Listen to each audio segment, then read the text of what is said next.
Hari ini kita akan membahas lagi tentang menggambar resultan vektor. Minggu lalu sudah dibahas di segitiga dan poligon, caranya yang sekarang jajar genjang atau segi empat. Nah, nanti digunakan untuk dua vektor ya. Dari dua vektor kita bisa bentuk sebagai jajar genjang maupun segi empat, tergantung sudutnya. Jika antara kedua vektor itu membentuk sudut 90, maka nanti bentuknya segi empat. Tapi kalau nanti sudutnya tidak sama dengan 90, berarti kita bisa menggambarnya dengan menggunakan cara jajar genjang. Nah, caranya agak sedikit berbeda dengan yang segitiga dengan poligon. Kalau kemarin itu kita hanya mengurutkan saja ya, segitiga atau poligon mengurutkan satu vektor demi vektor, lalu kita ambil garis resultan itu dari titik awal ke titik akhir. Nah, ini agak berbeda. Jadi kita menempatkan semua pangkal vektor itu pada satu titik yang sama. Yang sama ya, Ibu tambah. Sama. Dan nanti garis resultannya itu akan sama dengan garis diagonal. Semua pangkal vektor pada satu titik. Nah, sekarang R sama dengan A plus B. A dan B. Pangkalnya itu yang mana sih, Bu? Ini pangkal, ini ujung. Ini pangkal, ini ujung. Tempatkan pada satu titik. Misalkan di sini titiknya. Nah, yang pertama kita gambar adalah apa? Yang A. Ya kita sembarang aja ya, panjangnya ya nggak apa-apa, yang penting kita bisa menggambarnya. Ini adalah vektor A. Lalu vektor B-nya, Bu, vektor B-nya bagaimana? Vektor B-nya itu seperti ini, pangkalnya yang mana ini? Nah, kita tempatkan di sini. Nah, kita gambar yang B. Nah, membentuk sudut berapa kawan-kawan? 90 derajat. Maka di sini kita bisa bentuk gambarnya nanti bukan jajar genjang, tadi bentuknya segi empat. Caranya gimana, Bu? Caranya adalah kita menggambar garis bantu berupa garis putus-putus. Nah, sejajar dengan yang ini ya, sama panjangnya, dan ini juga. Nah, gini aja. Lalu kalau sudah membentuk segi empat ya, nah maka resultannya adalah garis resultannya ada garis diagonal, berarti tinggal ditarik. Nah, inilah resultannya. Selesai. Nah, andai kata kita kembali ke segitiga, kalau kemarin kan kita hanya mengurutkan A plus B, jadi A, B. Sama resultannya, tidak berbeda. Misalkan kita komutatif ya, sifatnya kemarin B plus A, misalkan B lanjut A. Sama, garis apa namanya, garis resultannya ya ini. Sama, tidak berubah. Jadi bisa menggunakan cara yang sekarang atau menggunakan cara yang segitiga kemarin. Tergantung keperluan kita. Nah, sekarang yang selanjutnya adalah R sama dengan B plus C. Nah, ini kebetulan Ibu ambil yang B plus C ya. Bagaimana caranya? Caranya adalah kita menempatkan sama satu titik ini sebagai tempat semua pangkal. Pangkal yang pertama adalah B. B-nya arahnya ke sana. B. Lanjut C. C agak miring ya, kawan-kawan ya. Ini C. Nah, apakah ini sudutnya 90 derajat? Tidak. Maka apa yang akan terbentuk nanti bentuknya? Bukan segi empat tapi jajar genjang. Caranya sama. Kita buat garis bantu. Bagaimana? Kan sudah ada. Tinggal buat yang sejajar di sini dan panjangnya harus sama. Nah, yang ini juga sama. Ya. Dan resultannya yang mana? Ini loh, diagonal. Inilah resultannya. Yang penting kita bisa menggambar resultannya dulu ya. Nanti kita menghitung berapa besarnya menggunakan rumus. Sekarang lanjut kita menghitung besar resultan vektor atau kita beri lambang R diberi pagar. Nanti ada beberapa keadaan, bisa searah, berlawanan, membentuk sudut. Nah sekarang kalau searah itu cara mudahnya yang betul ada tinggal dijumlah. Tapi kalau berlawanan itu dikurang. Kalau membentuk sudut nanti ada 3 cara. Bisa menggunakan Pythagoras, aturan kosinus, atau penguraian vektor. Kita bahas minggu depan. Semua ada di file, ya. Contoh, ini juga sudah ada di file, tapi ini contoh aja. Searah, jadi misalnya ada balok, ya. Ini gaya, ini F itu gaya itu vektor juga. Jadi lihat arahnya itu kan sama, maka nanti dijumlah, maka resultannya tinggal F1 ditambah F2. Nah yang ini arahnya sama tidak berlawanan, maka nanti R sama dengan F1 min F2. Nah jika untuk membentuk sudut ya, kalau kita lihat itu 90 derajat ya, kita langsung menggunakan Pythagoras, sudah ada di SMP ya, matematika. Yang ini juga jika tidak sama dengan 90 derajat, maka kita menggunakan aturan kosinus. Sebenarnya ini didapat dari sini sebenarnya. Karena cos 90 itu nilainya 0, maka kalau 0 dikalikan ini, habis, ini hilang.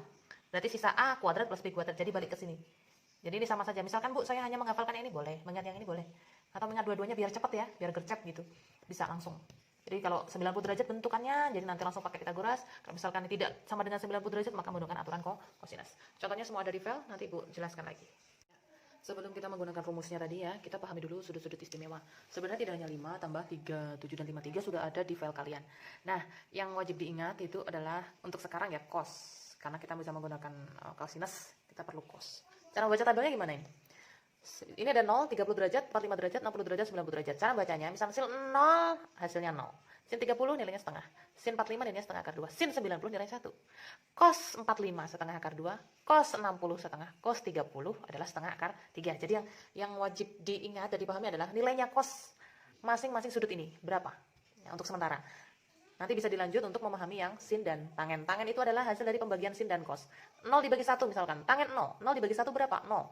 Tangen 45. Setengah akar 2 dibagi setengah akar 2 nilainya berapa? 1. Gitu ya. Nah, kalau yang ini ya, sin dengan cos itu hanya dibalik. 0, setengah akar 2, setengah akar 3, 1. Nah, ini mulainya dari sini sekarang startnya. 1, setengah akar 3, setengah akar 2, setengah 0. Jadi tinggal dibalik. Antara sin dan cos itu tinggal dibalik.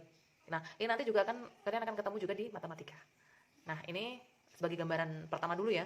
Nah, cara mengingatnya, kalau misalkan susah mengingat tabel, bisa menggunakan tangan. Nah, nilainya selalu sama sayang, teman-teman. 0, ya. Setengah kita menggunakan sampel sin, ini. Ini kan sebenarnya sama, cuma dibalik. Kita sampel, kelingking itu 0, selalu 0. Jari manis tengah, jari tengah setengah akar 2, jari telunjuk setengah akar 3, dan jari ibu jari adalah 1. Nah, saat kita mencari nilai sin itu mulainya dari kiri, bukan dari kiri, dari kelingking.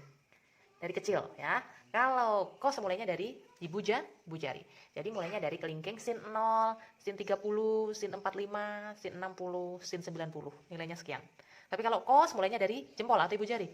Cos 0, cos 30, cos 45, cos 60, cos berapa? Cos 90. Bisa dipahami ya?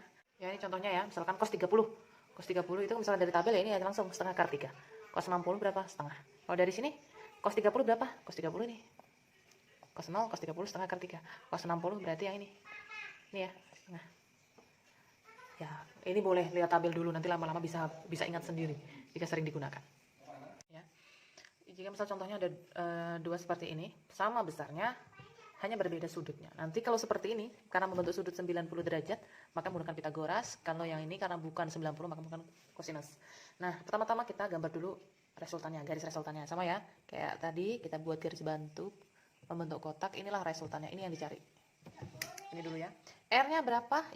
Kawan-kawan tinggal masukkan rumus Pitagoras, tinggal dikuadratkan. Hasilnya berapa? 3 kuadrat tambah 4 kuadrat, hasilnya 9 tambah 16, 25, nilainya di akar 5. Kalau sudah hafal Pitagoras 3, 4, pasti yang satu adalah 5. Seperti itu. Nah, kalau yang ini bentuknya jajar genjang nanti ya. Kita gambar dulu garis bantu. Nah, ini R-nya. Menggunakan apa kawan-kawan? Aturan kosinus. Berarti R sama dengan akar A kuadrat plus B kuadrat plus 2 kali A kali B cos theta. Tetanya apa sih? Theta itu apa bu? Theta itu sudutnya berapa? 90. Tinggal kita masukkan nilainya. 3 kuadrat tambah 4 kuadrat tambah 2 kali 3 kali 4 kali cos 60. Nilainya berapa tadi? Ini 9 tambah 16 tambah 2 kali 3 kali 4 cos 60, nilainya setengah. Nah, perlu diingat. Tulis lagi di sini. Cos 60 itu setengah. Jadi tulis dulu cos 60 diganti nilai setengah. Nah, karena ini perkalian, ingat kawan-kawan, ini selesaikan dulu ya. Jangan dijumlah dulu. Biasanya ini dikalikan baru dijumlah tanpa mengalihkan dengan setengah dulu ya. Lebih baik seperti ini ya, biar aman. Jadi kelihatan kalau ini dikali. Mana yang bisa ditembak? Ini. Nah, berarti sisa siapa? 3 dan 4. Hasilnya berapa? 12. Berarti 9 tambah 16 tambah 12. Nilainya berapa? 25 ditambah 12 berarti 37. Jika bisa diakar, bisa disederhanakan lagi. Jika misalkan mentok ya sudah, sampai sini saja. Selesai.